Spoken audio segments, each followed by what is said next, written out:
There are two things that can change in an instant: technology and the weather.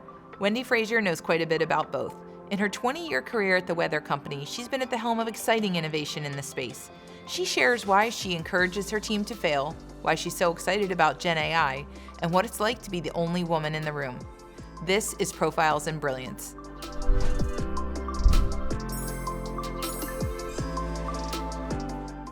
Thanks, Wendy. It's great to have you here today. Thank you so much, Kelly. So glad to be here. So, Chief Technology Officer, let's start with the easy question. What is your job? It's for someone's not in tech, what does a CTO do? A CTO do many things. I mean, first of all, I feel like I have the most amazing job because I get to play with tech all day and play with it with the amazing group and amazing team.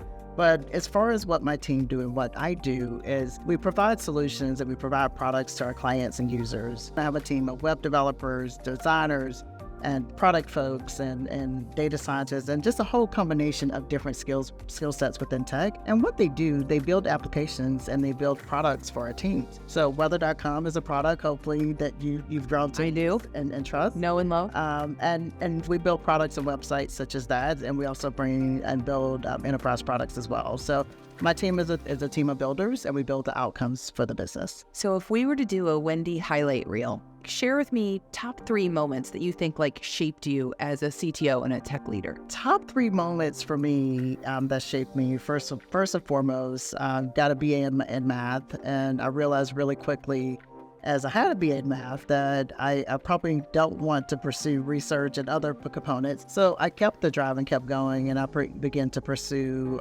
my master's in computer science. So blending the master's degree with my math degree and bringing the two together was, first of all, one of the best decisions that I made, because that was the beginning and really the pivotal point for me that began to set my trajectory and my career within technology. Being afforded the opportunities to have so many roles and so many opportunities with the phenomenal company, the weather company. Started out as a developer, writing, Perl and CGI. I'm probably dating myself with some of this technology. Was writing back-end code for, different partners that we have. And to be able to lead the company and to lead the technology division after starting as a junior developer is obviously have to be on the highlight reel. I think my mom has quoted the statement that there's 1 or 2% women CTO. So that definitely is one of the top moments on my highlight reel. And then obviously I'm a mom first, and mom and just a loving wife, and just having my family and being there for my family, being able to support my family has been a phenomenal opportunity and ride for me. And just having their support as well. I'm also an executive working mom, was also already a CMO by the time my twins were born. And I love that you included that. I'm curious, would you have any particular guidance for, younger women in their career, having navigated a career as an executive working mom? Absolutely. The first thing that comes top of mind for me is just being present in the moment and wherever you're engaging and what in the audience you're with. If you're with your family, put the phone down, be with your family. Enjoy the time. I have college-age kids now, and the time goes by very quickly. Yeah. So enjoy the time and be present in the moment. And the same way when you're at work.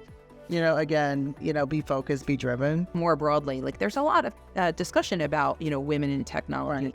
What was that journey like for you? I would tell you, a couple of decades ago, it was a tough journey.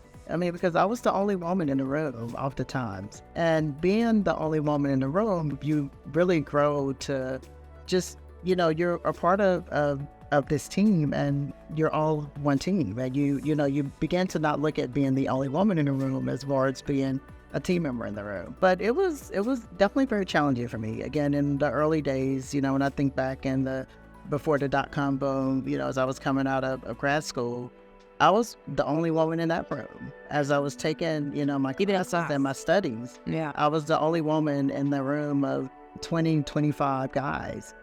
And that was late 90s in a technology field that, again, was very male dominant. At that time, you didn't have a lot of allies, you didn't have a lot of support. So you really had to build a lot of grit and a lot of rigor to be able to get through, a lot of what you face day to day. You fast forward to today, there's tons of allies, and I love the journey that has gone on over the past couple of decades. I'm a very big advocate and supporter of women in technology. I joined Women in Technology Board because I like their mission and their goal, which is classroom to boardroom, helping women to advance their careers as they go through the technology journey, supporting each other. Yeah, I think it also just speaks to something else that you touched on, which is about the importance of bringing your whole self to work. Yeah, absolutely. I mean, bringing your whole self to work means so many different things. And for me, it's showing up and be present, but also being the authentic and genuine person that you are, no matter where you show up. And I remember times where in the early days, I would bring my kids to the office with me. And that was kind of, looked at a little differently because was a rising leader and I was bringing my kids to work. But guess what? With me bringing my kids to work, opened up the opportunity and made others feel comfortable that we all are human. We all are genuine. We all are. I always lead with empathy, and family is such a big part of my journey that, I felt comfortable exposing my kids and bringing my kids to work with me. And I look at that, and now I have 2 kids that are studying computer science in college. And a large part of that is because they've seen me through my journey and continuing to, hopefully pass that generation, that opportunity down to the next generation. But, when you look at the opportunities, you just have to savor the moment and just really lean all in. Yeah. Be present, be where you are. So Wendy, you have an amazing career. You've spent 2 decades at the weather company and the last 3 years as CTO. What guidance would you have for other leaders about building cohesive and high-performing tech teams? It starts at the top. It starts, how do you show up? How do you come to work? And what works, what I look for with my team is building a team that's collaborative, a team that's resilient, a team that's not afraid of challenges and like to solve tough challenges. And then, with the resources and the talent, looking at your technical skills as well as your soft skills. Both of those are just as equally as important as you're looking at building a high-performing team. And I've learned over time, fail fast, fail quick, fail often. Because when you fail, you learn from your failures. And guess what? You're going to pursue and you're going to overcome those failures in a much greater way. So as I look at my career, what I've learned is don't be afraid to fail and to fail with urgency so that you can overcome and get to the resilient outcomes that you're looking for. Don't let the fear hold you back. Yeah. And there was a point, there was fear. I was afraid to fail. And, as you grow as a leader, you realize one of the big qualities of a leader is having the tenacity and the, the openness to fail. And to fail publicly, and I've done that. And as I've failed publicly, I've learned from that and have, provided and have come from that in a much better way. And you model it for your team. So hopefully they can operate with greater urgency and experiment, which is so key in tech, and do it without fear of failure. Yeah, we actually celebrate failures. We celebrate failures as, we do our retros and we learn from those. Yeah. As we learn from those, we bring those to our teams as an opportunity to learn from others so that they don't have to go through that failure moment. And I actually praise my team for those who are bold enough to fail fast. And I celebrate them because it takes a lot. And you mentioned AI. I would be remiss if I was sitting with a CTO and I did not say, can you talk about the impact that AI is having on your business and how it's shaping your plans going forward? Yeah, absolutely. I mean, generative AI has been the buzzword of the year. And it's not just a buzzword. AI is here. But guess what? AI has been here.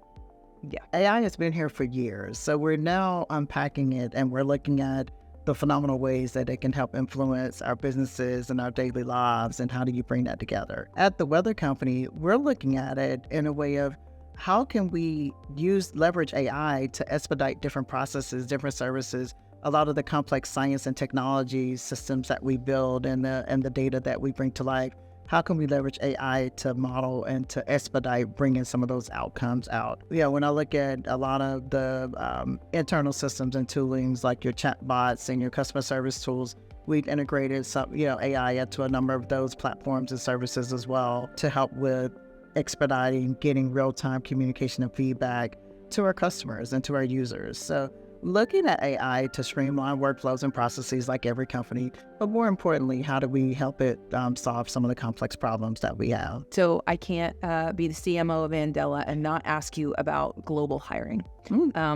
What trends are you watching, or what things are you looking at when you think about the global hiring ecosystem? The trends that I watch for global hiring is really, where's the best talent? Where do we tap into raw, authentic talent that can help advance our products and services, help advance our teams? What we've seen partner with Andela have really opened our eyes to just so much phenomenal talent across over 15 countries. And that's over 4 continents. That's massive. And we would never have had that exposure and opportunity to the types of talent that we've seen without our partnership. All right, we're going to do a lightning round. Oh, this is fun. This is fun. Speed round. Hobby or hobbies? Hobbies. I'm a novice runner. I like to run or have thoughts that I can run 5 to 10 5Ks a year. Most times I get to 2 or 3, but I do go out every year with the notion of running, at least 5 a year. Outside of that, I do run a couple miles every other day. I just like running.